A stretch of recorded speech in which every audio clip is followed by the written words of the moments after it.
Perfect. All right. Thank you guys for joining our post-match panel event.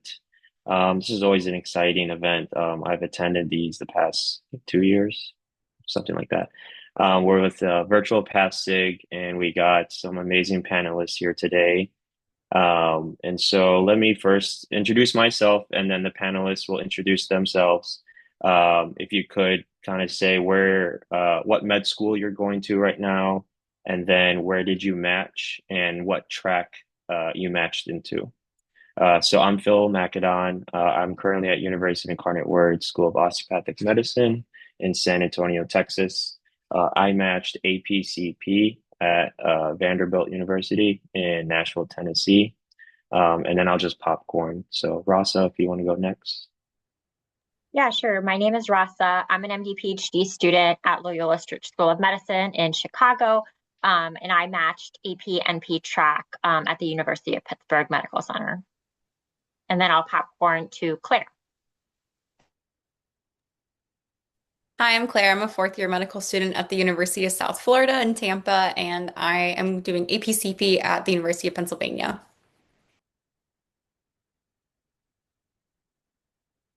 I forgot to popcorn. I'm gonna popcorn Julia. Thanks, Claire. I'm Julia. I'm a fourth year at New York Medical College, and I matched APCP at UCLA. And I will popcorn it to, last but not least, Elisa. Hi, I'm Elisa. I am a fourth year medical student at Mercy University School of Medicine in Macon, Georgia, and I matched the APCP track at University of Alabama at Birmingham. Yay. Congrats, everyone. This is a huge weight off our shoulders. So, this is kind of like I guess it's conversational, but also laid back, but mostly to help others navigate the match process. So, with that in mind, the agenda today is we kind of have a discussion that we're going to kind of go through for about 35 minutes. And then the remaining time, we'll open it up for questions. I know a lot of people have questions and they ask good questions. But basically, the topics that we're going to try to cover are kind of more focused on the post kind of matching, not so much as why pathology. I think we know why pathology, but help applicants now with the match process.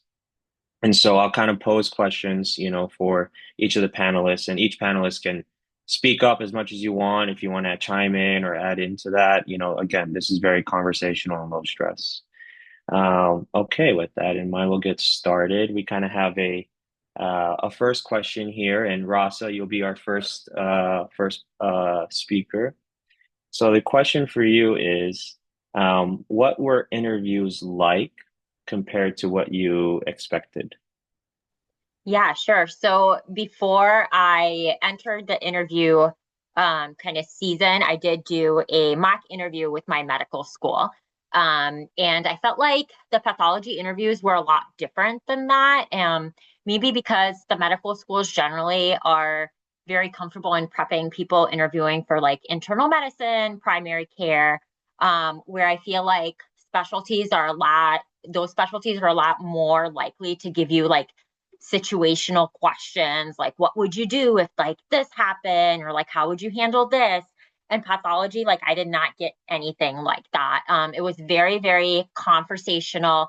I felt like everyone really just tried to get to know me, my journey. Obviously questions like why pathology and why our institution are common and it probably happened at every interview, but it did feel very relaxed and conversational, and it felt like individuals really wanted to get to know me more as a person, in addition to like what was already on my application. There were moments where we just kind of talked about maybe common things we had. Like I remember one of the attendings had lived in Madison, Wisconsin for quite some time, and I went to the University of Wisconsin. And so like just different connections that we can make. I feel like pathology is such a specialty where people really like to like their colleagues.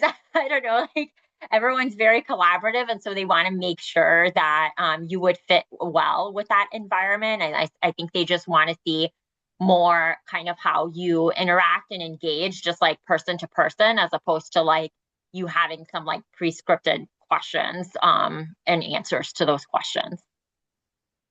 Yeah, I agree with that. And if any of the other panelists want to talk about it too, like what was, kind of like a typical, were all the interviews kind of similar, or were there some interviews that kind of surprised you where, oh, there could be more than three interviews that day. Oh, this day was 8 a.m. to 4 p.m.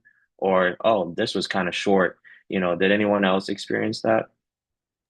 Yeah, I mean, I can definitely, and I'll allow the other panelists to chime in on that as well. Mine was a little bit different because I did apply AP NP. And so, since you are interviewing for fellowship at the same time, some of my interviews were multiple days, and others were just extended, right? So, we're in the morning, maybe you would interview for the residency portion, in the afternoon, you'd interview for the fellowship part.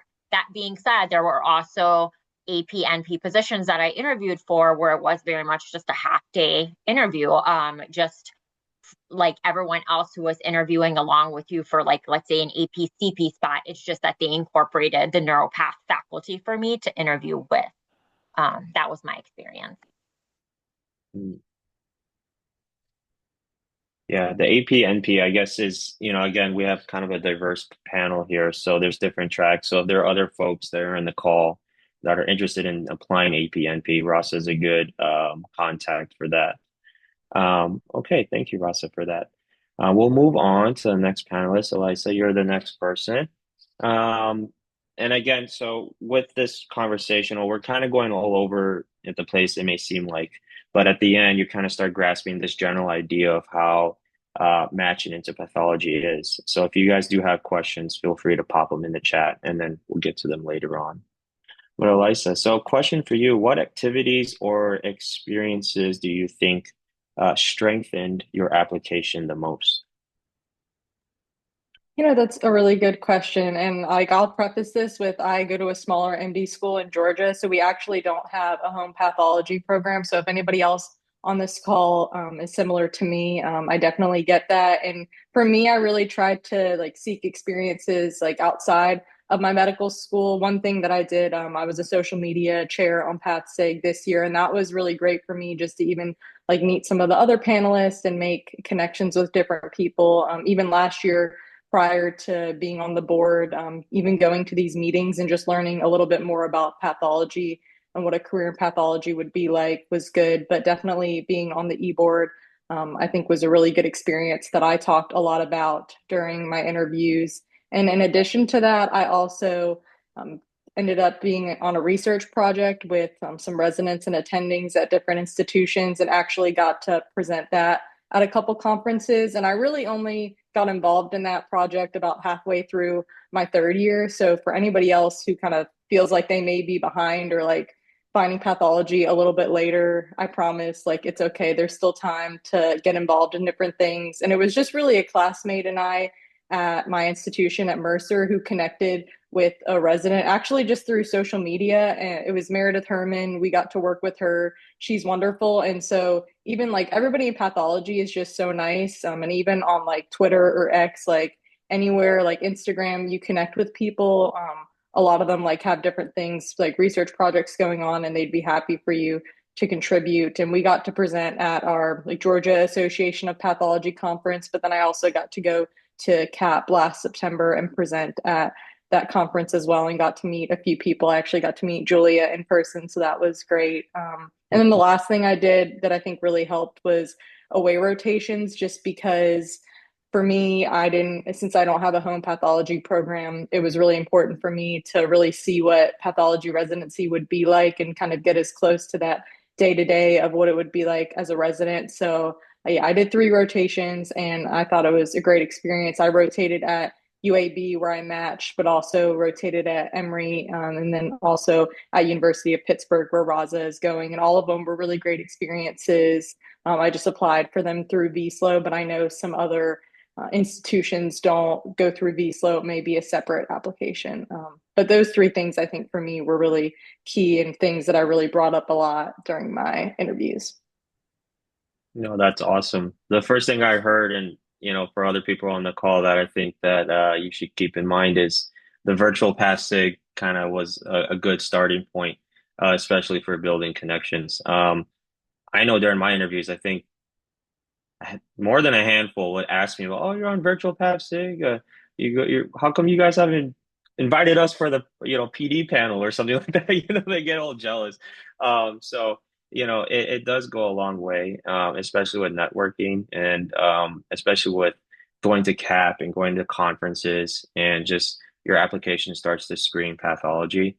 That doesn't mean that, if I remember interviewing with people and they switch from other specialties that you can't match. But that is a great way to strengthen. Does anyone else want to chime in on that before we move into the next question?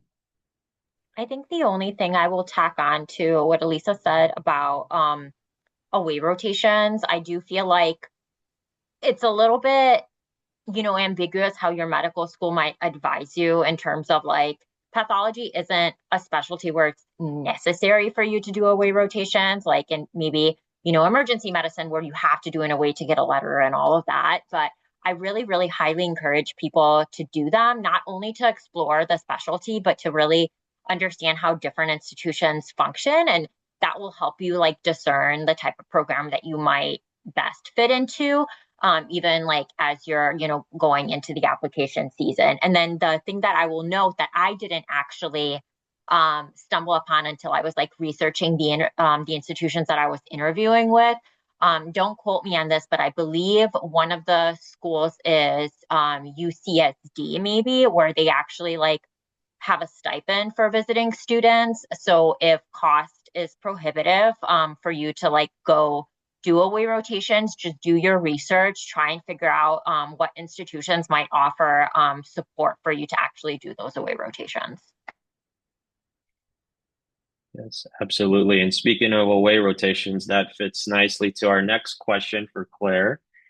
So, Claire, did you do any away rotations in pathology? If so, why? If you didn't, why not? Yes. So I actually did one away rotation. I did it at UPenn because I was kind of coming into this application cycle thinking that they were going to be really high on my list, possibly like kind of even number one, kind of coming into the application cycle. And so I knew I really wanted to check them out. And that was kind of the motivation for applying and really trying to get that one. And I loved my experience, obviously, because I am going there for residency now. So I had a great time and I really liked the program and everything I saw there.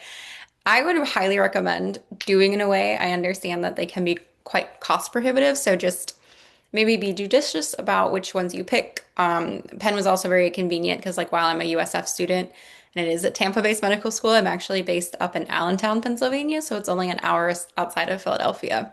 So it wasn't like I had to travel very far, and I didn't really have. And like one of my friends was also doing it away at that same time, so like that really worked out for me in terms of housing. So, if you can't, maybe if you're, in New Jersey or something and you can't do it away in California, maybe like try for one like in New York or somewhere a little bit closer where at least kind of eliminate some of the travel cost. And I would highly recommend doing one because like Ross has said, it's nice to see how other institutions function. And especially like if there's a programs that you're pretty interested in and you want to learn more about, like that's not gonna hurt you at all.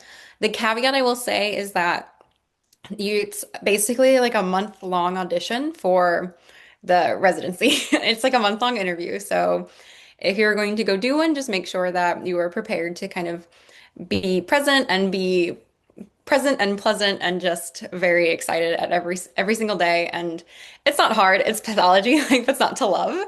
Um, but just make sure that you're kind of ready to be mentally there the entire time. And really like put your whole self into it and not, no slacking off, don't show up late, like all those kinds of things. And the other thing I would say is there like is educational opportunity and value in these. But really what you should be kind of sitting there thinking is, are these the people I want to be next to at like 3 a.m. on call? Because that's kind of also that's the soft metric for kind of all of us in this process is, are we people that they want to be sitting next to at 3 a.m. on like the 10th call from the lab or something. So yeah, I would recommend, but just be ready to be 100% on it. Yes, thanks, Claire. And I want to pause a little bit on the away rotations because I think the away rotations are so important, especially to talk about because I didn't realize how different institutions are. In my head, I'm thinking it's like med school. You have your usual curriculum. I mean, yes, you're going to have your usual curriculum. You're going to be able to pass boards, but the curriculums can, or the way they do rotations, how different institutions set up their rotations, their call schedules, who's on grossing, how do they do sign outs? Do they have the digital path? Do they not? Is very different. And so I actually met Rasa on on our away rotation together. So that was pretty fun. But she was doing That was the NP, best one. right? That was AP the best NP. part, honestly. I loved, oh my God, meeting Phil was amazing. And we got to connect with another student going into patho or who's going to be at Indiana as well. So it was so fun, honestly, doing aways where you can meet other students too who will be Mhm. in your same like cohort is really exciting. Yeah, it's super fun. And there's other, I on Visa, if I remember correctly, there are kind of tracks you can apply for when you do away rotations. If you want to do purely, surge path, you can do a month of surge path. You can do a month of general path where you do a week of AP, a week of CP, and then go back to AP, and then you can do autopsy. So, um, for one of the panelists, what would you recommend for somebody when they're applying for VSLOs? Do they do purely AP? Do they do general? Because my general take was to try to do AP as much as possible because that was very new to me. But that's my biased opinion. Does anyone else have anything? I honestly applied to all the tracks. I applied to like a couple institutions and I just applied to everything. So I was like, we'll see where I get. And I don't know, it's not like you're gonna be like graded or anything. Like you don't have to like know your stuff or anything. Like obviously know like a little bit, but they don't expect you to like be a full resident. So even if it's an area you're not like super comfortable in or familiar with, like it's okay. I did mine and I ended up getting mine in autopsy, which I was totally fine with and like I enjoyed, but I guess that would be the only thing to think about is if you know that like autopsy is something that you don't really like to watch, maybe don't apply for the autopsy ones. Got it. Okay, so moving on, Julia, you're next. And, we're talking about the different institutions, but for you, what factors mattered most to you when you were selecting programs? Was it location, fellowships, culture? Yeah, so pretty much all of the above. So location was pretty important to me. I have family in Florida, but a partner out in California, but I go to school in New York. And so there was a lot of different regions of the United States that I was interested in. And so I knew that really no matter where I went, I'd be well supported. So that gave me a little bit more flexibility when applying to programs. But like you said, fellowship options were also really important to me because I felt that if there was a fellowship at that, program, it'd be easy to stay in-house if I really liked it, and that the training I'd receive in that department would be stronger in that subspecialty as well. But something you also touched on was culture, and I feel like the culture that is there not only between the residents and faculty is also really important, just because, as someone said earlier, this is a place that you'll be spending 4 to 5 years in. So if people are happy, I feel like that's a good representation of how happy you might be in the next couple of years as well. I think it's sort of hard to like sort of distill this question down into just a couple of points though, just because it's really hard to gauge what a program can offer to you, especially because a lot of these interviews are all virtual. And so, although a lot of websites may provide information, after a couple of interviews, they all start blending together and start sounding the same. And so I really would recommend just applying to really any program you think you'd be happy at to begin with. And then if you receive a good amount of interviews, feel free to cut them down as you see fit afterwards. I personally applied to 30 in total, as my school told me that I was a more competitive applicant. I geographically preferenced 3 regions, which is the maximum you can, and then signaled my top 5 favorites of the schools that I applied to. Um, and I think that really panned out well for me. I think I also just to add on to the away situation, I think that the 2 programs that I did away rotations at, UCLA and Stanford, away rotations are considered a double-edged sword in that they can really help your chances of getting an interview and getting accepted because the department also knows you very well. but also hurt you in case you're not very high performing. But in this case, I feel like they really did help me with interview chances. Since I go to school in New York and have mostly been based on the East Coast, I really wanted to take this opportunity to explore programs on the West Coast. And so I feel like a good opportunity to showcase my interest and not just going to California because it has good weather or good food, but because I really want to go out there because my partner and that I indicated actual interest with my away rotations really helped with that as well. Yeah, so Julia, you mentioned signals and geographical preferences. Do you mind kind of just, not everyone here may not know what that means. Can you just kind of explain that?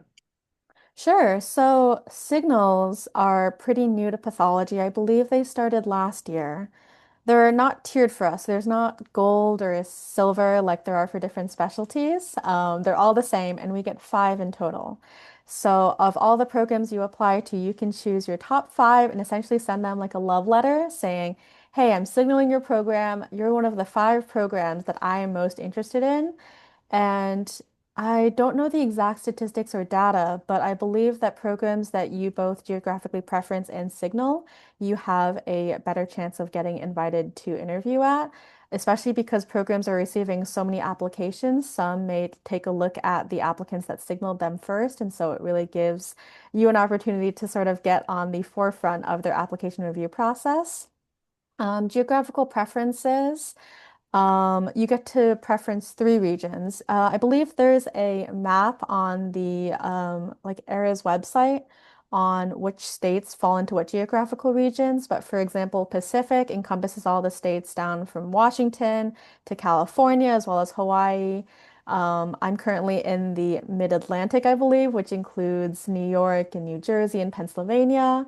And taking a look at this map, go ahead and just choose your three favorite regions, honestly. I know that some people say that you could maximize your chances by geographically preferencing the three regions that have the most amount of programs. I believe for the now it's like New England, Pacific, and Mid-Atlantic, which include the most amount of programs. But if there's certain programs that you're most interested in, or really just want to go back home to Texas, then geographically preference that region.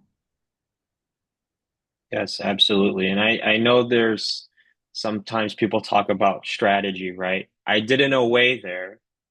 Do I signal the away or does the away count as a signal?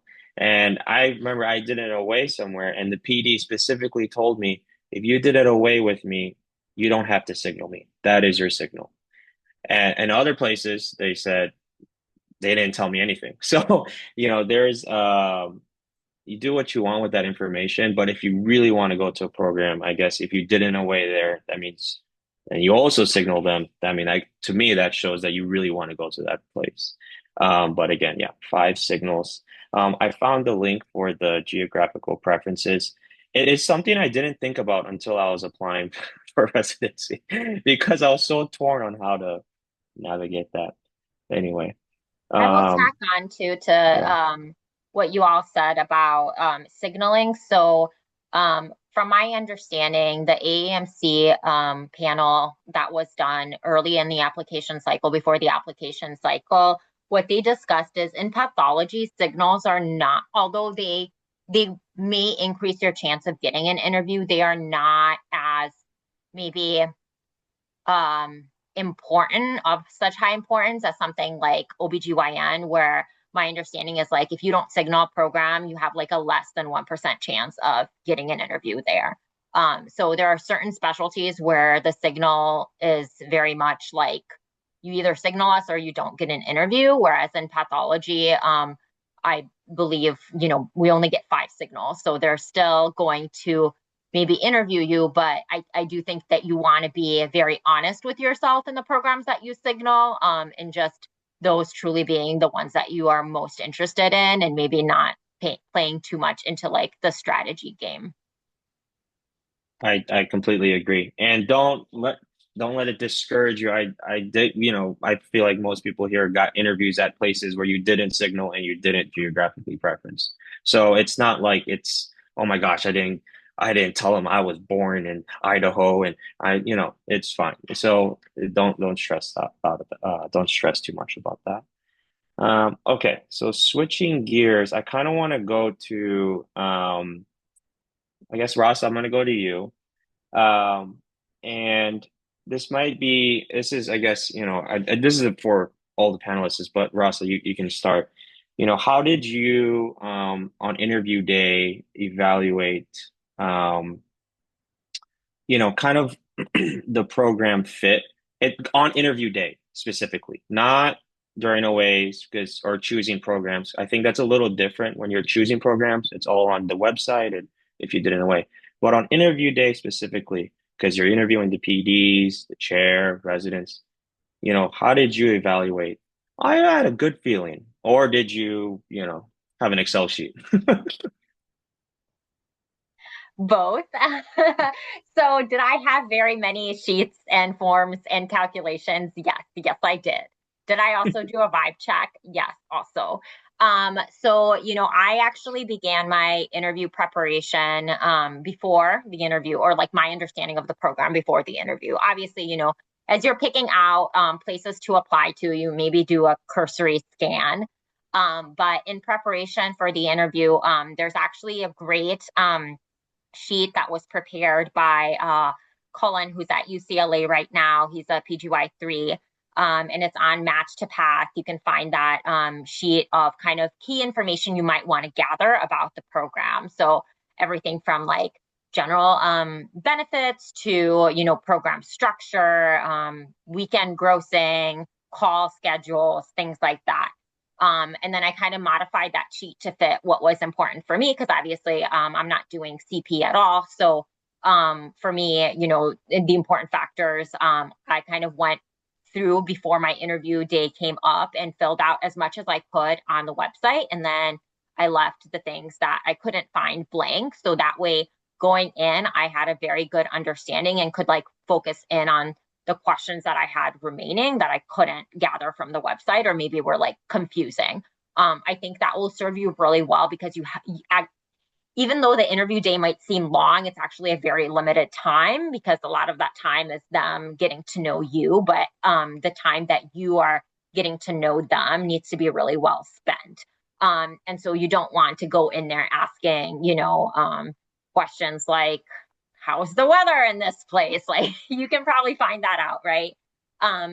Now on the day of, I actually had gotten this advice from someone who I guess did this for their residency interviews is that by the end of the day, I obviously took notes and all of that, and I ended up filling out my sheet afterwards. But at the end of the interview, I actually just recorded myself on a video, kind of recapping the events of the day, saying like, oh, like this conversation really stood out, or like, oh, that like, I don't know, that was really confusing. I don't really know if this is like correct or not. Like, maybe there was discrepancies between what two people said. So I felt like even if I was like dead by the end of the day, and kind of not really comprehending all of the information, I could go back and quickly check that like couple minute video to see how I was feeling about it. And then like I said, I also like created in addition to that a spreadsheet of like really important factors. And it was honestly just like super basic. So I rated it on a scale of like 1, 2, or 3. And the factors for me were location. And for that was primarily like cost of living personally, and whether like we could afford a reasonable lifestyle there. Research, neuropathology training, because obviously that's the specialty that I want to go into. And for me, it's really important for it to be comprehensive. And then resident vibe was really important, right? So kind of just putting a pulse, right? Like it's just kind of a vibe check. It allowed me to kind of know where programs generally fall. The other thing that I did as I went through the interview process is I actually kept like a running rank list. So let's say like I interviewed with program A. Okay, well, that's just now on the list because that's the only one I interviewed with. But then the next day I interviewed with program B and I actually liked program B more than I liked program A, right? So I would put that higher up on the list. So that allowed me to kind of at least put programs into buckets of like top, middle, bottom, and knowing like which ones really stand out. And then when it came down to like we'll probably get into it later, but like making the rank list, like it's really hard to pick from your top programs because they're all so amazing. But yeah, that's in general how I approached it. I will say that as much as I did like a bunch of calculations, I felt like it's true what they say that it's like all about the vibes and like who you like connect with and where you feel like you had like fun interview experiences where you feel like people actually cared about you as a person. Those were the programs that really stood out.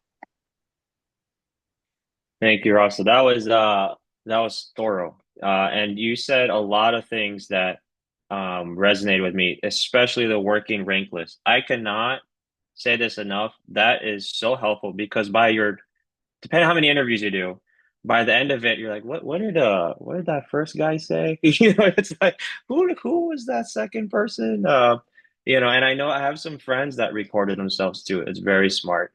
And yeah, I does anyone else want to chime in on like interview day thoughts or something like that? There was always moments where they will always ask you, "Do you have any questions for me?" And I always had a go-to, my go-to question is, you guys, I don't know if you want to steal it or not, I don't care.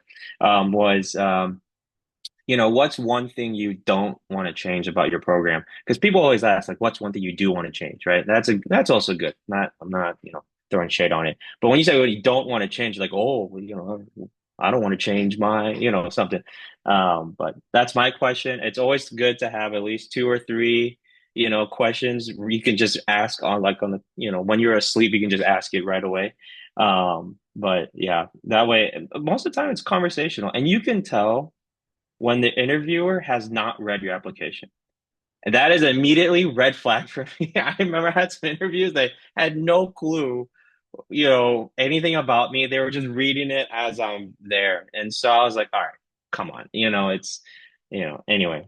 Um, but anyway, this before I go to the next question, is anybody, oh, I see Nadia's on the call too. Hey, Nadia, are And you then I will there? say one thing to add on the last thing that you just said. I did have like a few interviews where I guess I don't think it was more so that like they hadn't read my application because they didn't care sort of thing, but I think there are some programs where they just don't have them read your application ahead of time. So that, and I think at one point that caught me a little off guard just because I was used to some other interviews where they had read my Mm. application beforehand and they had questions for that. So I guess don't let that catch you too off guard if that does happen, but also like Phil's saying, maybe try and distinguish it between like, oh, they're just now like quickly reading it, or they haven't looked at it just because maybe they don't give the interviewers access to your application ahead of time to reduce bias or things like that.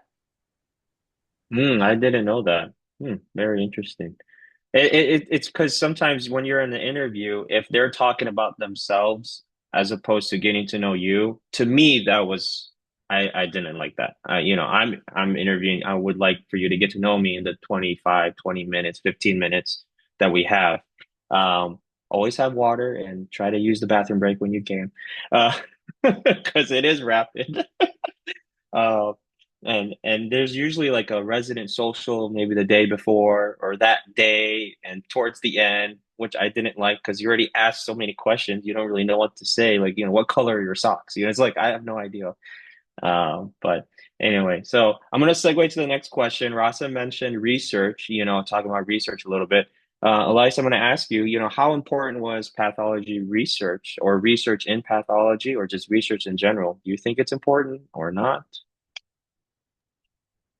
So I will say, I mean, I did do a little bit of research in like specifically pathology. I did have other research on my application just from like like even from undergrad, gap year, things like that, that I mean weren't like totally related to pathology, but I guess could end up being related to it. But I don't think it's like 100% you have to have research. So if you don't have pathology research, like or if you don't have really much research at all, that's totally okay. I really don't think that's something that you need to have, but if it is something you're genuinely interested in and you really want to get more involved in the world of pathology and just learn a little bit more about it, I definitely encourage you to do that. And like I was saying before, about presenting at different conferences, whether it's just your state's like pathology conference that they hold annually, or if it's CAP or ASCP. Like it's just a great opportunity to go to any of those conferences. A lot of them medical students can go for free. You might be able to get different stipends if you apply for awards, things like that. So I think it can be good to do research and maybe go to some of those conferences, or even just do research so you can connect with different like residents at different institutions, attendings, things like that. But I do understand it's a little more accessible for some people versus others. It might be a little bit easier if you have a pathology like program, or at least pathology attendings at your institution that you can already collaborate with, versus trying to make those connections in other ways. So I guess that would be my take on the research, that it could be an added bonus that you can talk about in your interviews and something if you're really passionate about it. But if you don't have it, then I think that's totally okay as well. Yes, absolutely. And also bonus points, sometimes when you're doing away rotations, they may ask you to do a presentations in front of the whole department at the end, and which I had to do. So if you're doing research, you can just present that and it kind of, work smarter, not harder. Anyway, okay. So Claire, I'm gonna ask you this next question. Now we're fast forward to, what was it, March 20th, this past Friday. What was match day like for you? And any advice if you had any anxiety or, the days before leading up, how did you handle it? Yes. So that is going to be one of the longest weeks of medical school, between getting your I matched email and you're like, oh wait, where am I going email. So if you're like me and you came into medical school not knowing that match was a thing, which I didn't know match was a thing. I didn't know step was a thing. I didn't know what I was getting into. Um, anyway, you find out if you matched on the Monday and you find out where you matched on the Friday. And this is to give people who have to soap time to find a spot, and so that we can all kind of come together at the end with all your classmates and open your letters and see where you're going. And it's very exciting. So since I'm on a split campus, we had a ceremony in Tampa and a ceremony in Allentown, and I stayed up in Allentown. And so it was a smaller group and mostly just me and my friends, and we all opened our letters at the same time, and that was very fun. Everyone kind of has their little signs they fill out, like I matched at where, and you put your like little dot on the board usually. So there's pretty standard things that happen at every place. Um, it's a fun day. It's very nerve-wracking right up until noon. Um, it's very hard not to open that letter as soon as they give it to you, because you might get it a couple minutes before. And in terms of like just leading up to that day and dealing with like the very natural anxiety and questions of like, oh, like what is my life going to look like after Friday, is I would just really recommend kind of leaning on any sort of like support systems you had. So my friends and I went for very long walks to try to exhaust ourselves. And like if you have mentors, just reaching out to them and talking to them, or family, say really try to keep yourself occupied. If you're religious or if you are a very spiritual person, maybe engage with that to try to help support you through this, or meditate. And just really, it's a great time to work on those coping skills. Um, so it's a long week, but it's also kind of, in retrospect, goes by really fast, and match is a very fun day. So it's all good. Don't worry about it. Yeah, I think I blacked out during match day. I don't know what happened after. And the where we had our match day for our school, we were like in a room, and the room was so red, so I couldn't even read the letter. Anyway, but That room was wild. I was looking at your pictures and I was like, what is this? This can't be like a medical school. What is going on? we were in some convention center. I felt like Kramer when he was opening the door with Seinfeld. Anyway, but no, match day is crazy. I think it's, I always keep in mind to kind of remind myself, it could be like the happiest moment or a very happy moment. And for others, it may, it could be something different. So I always try to keep that in mind. But it's so nice when you're there, especially if you're with your friends and family. There's just so many emotions. And, I kind of want to, before segueing to the next question, um, does anyone else have anything to add about match day, or are you guys still riding high for match day?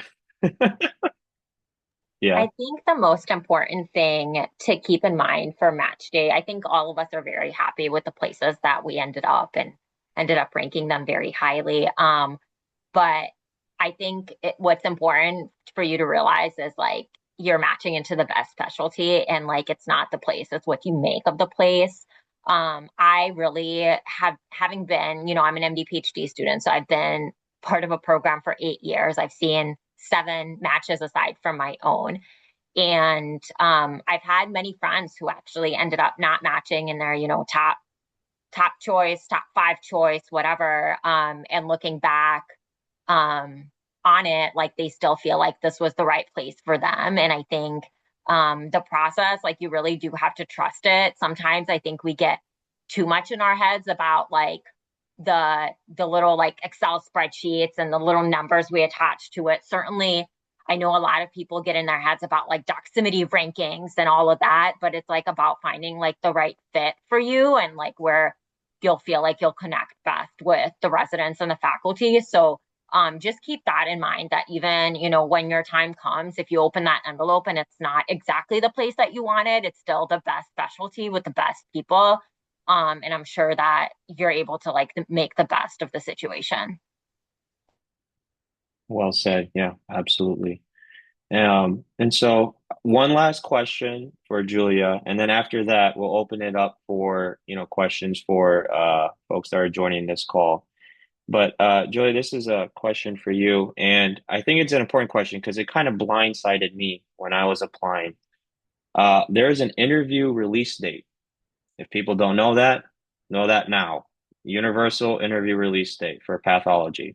So this year was like October 15th, I think. I can't remember. Anyway, uh, I had no idea what I was walking into. So, Julia, what was interview release date for you, and how did you manage it, and what do you recommend?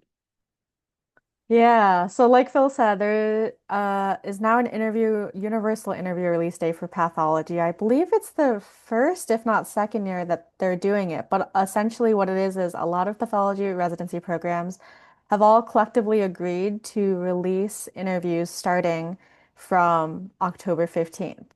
I would say this was true for about 90% of the programs that I applied to, maybe 95. Some of them still opted to do things on their own timeline, but for the most part, October 15th at 4 p.m. is where most people started receiving interviews. It was definitely a very stressful time and date to look forward to. One of the many that happens during fourth year. But um, I think it's definitely very stressful because for the programs that don't send it out on that day and start sending it out earlier, you start worrying about whether you did something wrong with your application, whether there were any red flags that you didn't think about. But then when interview release day comes by and you get interviews, then you realize that you had nothing to worry about. But it's such a nerve-wracking process. So I'm just here to reassure you all that it will be okay and that you all will get interviews on Universal Interview Release Day. Um, I will say, as sort of like a caveat, it is harder sort of to gauge whether or not you need to apply to more programs to get more interviews, as I know that in the past that if you haven't received enough interviews, applicants can apply to more programs just to hopefully get some more interviews from programs that haven't started releasing them yet. But unfortunately, with Universal Interview Release Day, that can't really happen anymore as a lot of programs release 95 percent of their interviews on that day and maybe extend some more if applicants drop. So it's really hard to sort of come back from that. But in general, I found it very helpful to not have to check my phone and email every 2 seconds during rotations because I knew that once interview release day came and went, like the bulk of the work was done. I sat at my computer, was really stressing out over how to plan interviews and making sure they weren't back to back and all of that. But then after that was done, I feel like half of the war was fought, and then after that just came interviews and getting all of them done. Oh my gosh, yes. I think, it's familiarize yourselves with Thalamus if the program is using Thalamus and having your calendar set because I want to hear the other panelists, their thoughts on how they did it. But for me, I think I did max two, if not, I wouldn't try to do more than 3 interviews a week. Um, I want to hear everyone else's thoughts on how did you guys schedule your interviews? Because I know some people would do as many as they can, or they would do their top choices later on in the interview season so that they're already seasoned with their answers, or they did it early on or very late. Does anyone want to chime in on how they scheduled their interviews? I will say, yes, adhere to what Phil said. Try to not to do more than three. There was one week where I had to do four and I wanted to die by like midweek. It was just a lot. I also wanted to just really quickly pivot and turn to Yveka's question in the chat. So the question is, how many applications would you say are recommended for programs to get adequate amount of interviews? I think this is really applicant dependent, which is why I want to say it here instead of in the chat. I think you have to know yourself as an applicant and you have to know kind of how you compare to others. You know, APNP is like a very specific track. There's not a lot of positions for it. So even though you might be a really competitive applicant for APCP tracks across programs, you might not be as competitive for APNP and therefore might need to apply to more. I think in general, you know, the consensus is that unfortunately, US or non-US IMGs need to apply to more programs than US graduates. But it is really dependent on yourself and how and your process. So that is a question that I would address with a faculty mentor or someone who can really like go through your application and help you determine that.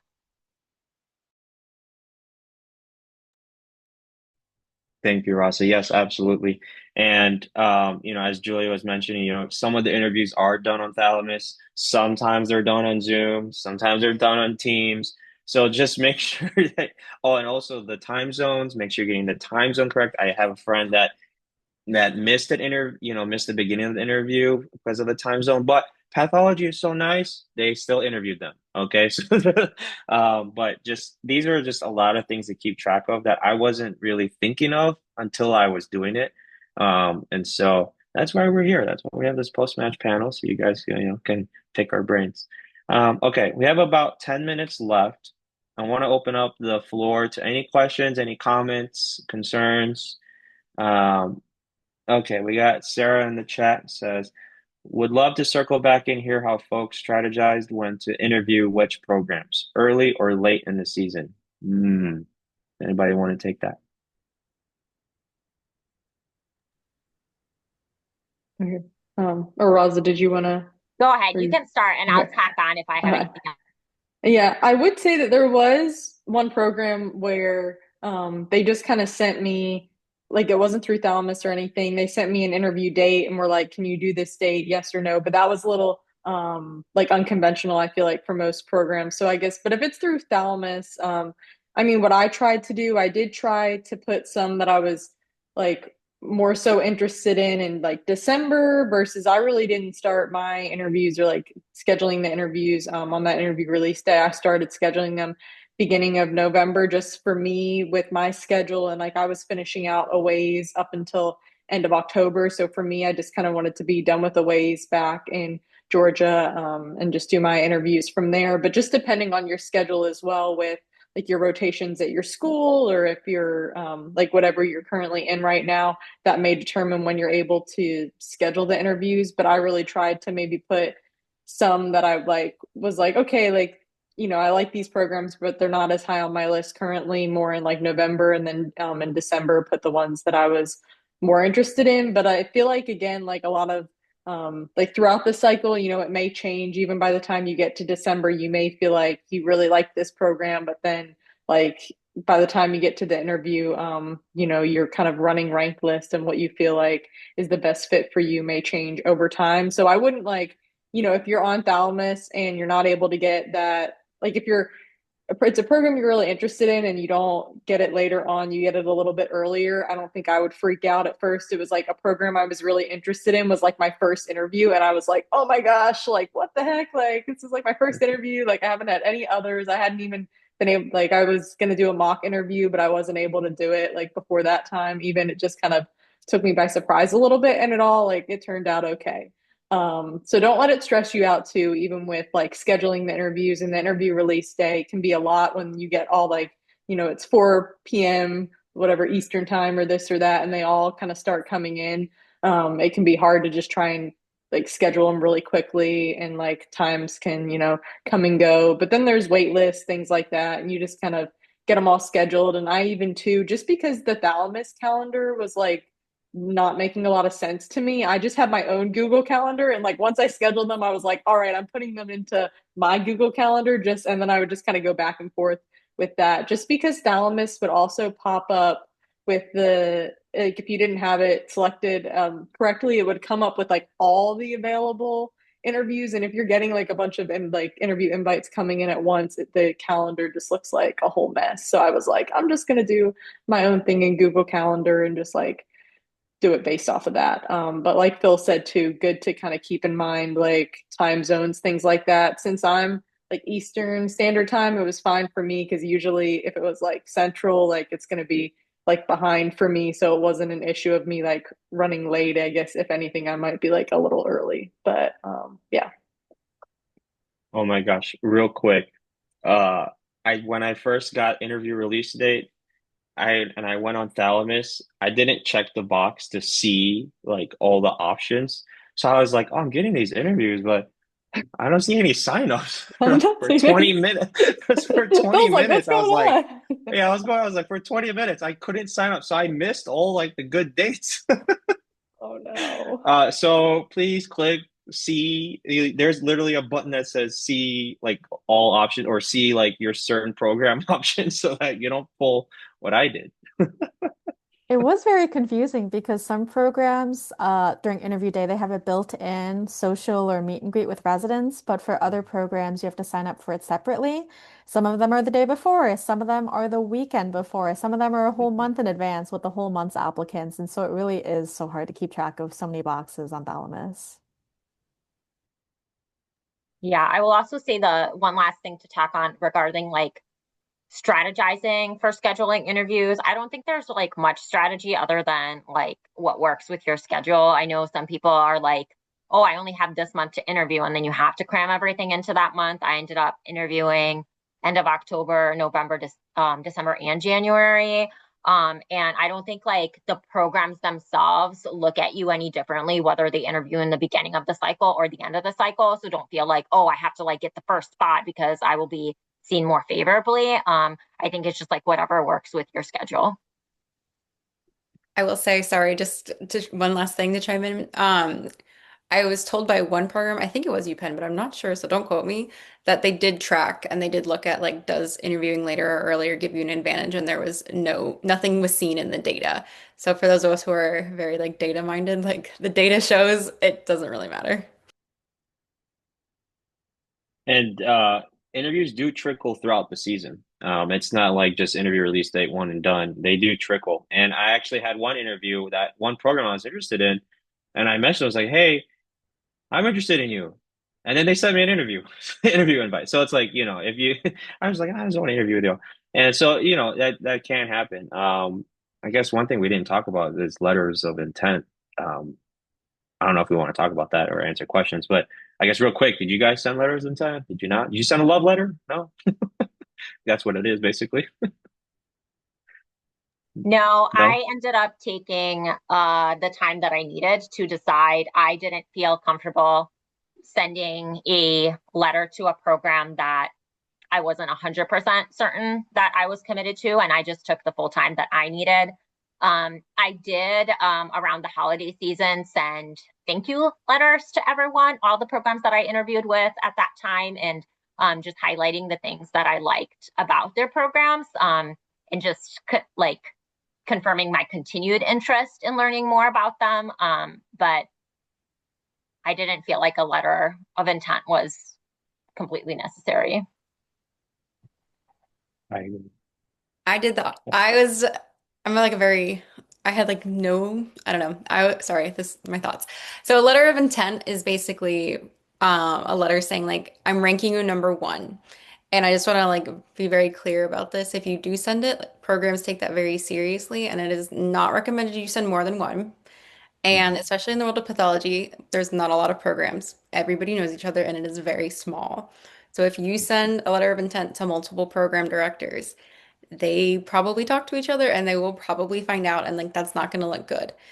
Especially if you send a letter of intent to a program and they rank you based off of that in like one of their like 2 to 4 spots, and you don't go there, then they know that you were not being truthful to them. So there's, you don't have a lot of power in the cycle, like you're the medical student, you're the lowest person on the rung. Um, but it's very important to have integrity and be truthful at all stages in this process. I pretty at the end of my interviews, I finished up in December. And at the end of that, I kind of like looked at my running rank list that Rasa had said to keep. You should definitely do that. And I was like, okay, like I definitely know who number one is, and I sent them a letter of intent. And I was at peace with that decision. And I don't think that it necessarily like hurts you if you don't.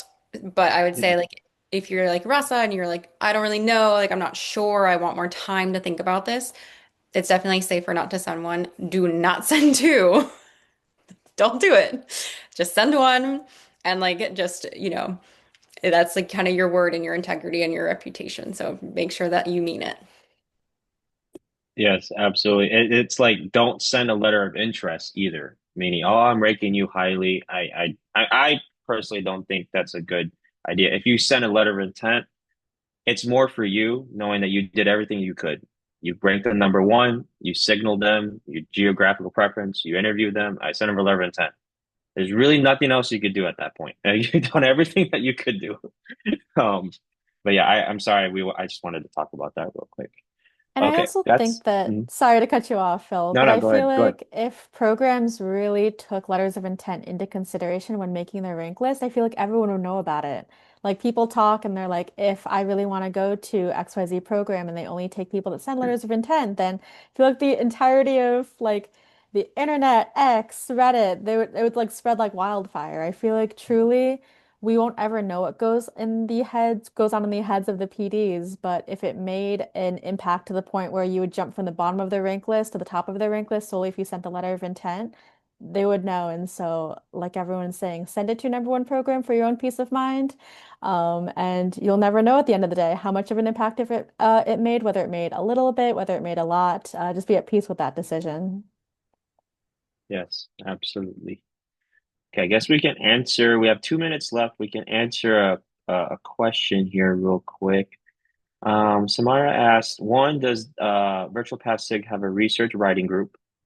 And two, do you have any friends or colleagues who are IMGs? And is there any specific guidelines for IMGs that you can share regarding path residency?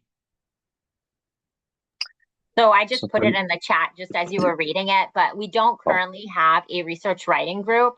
But I think you should definitely reach out to the general PathSig email. We can drop it in the chat, and there's like a new board coming on in the coming month, and so maybe this is something that they would be interested in starting, and maybe you could be involved in that.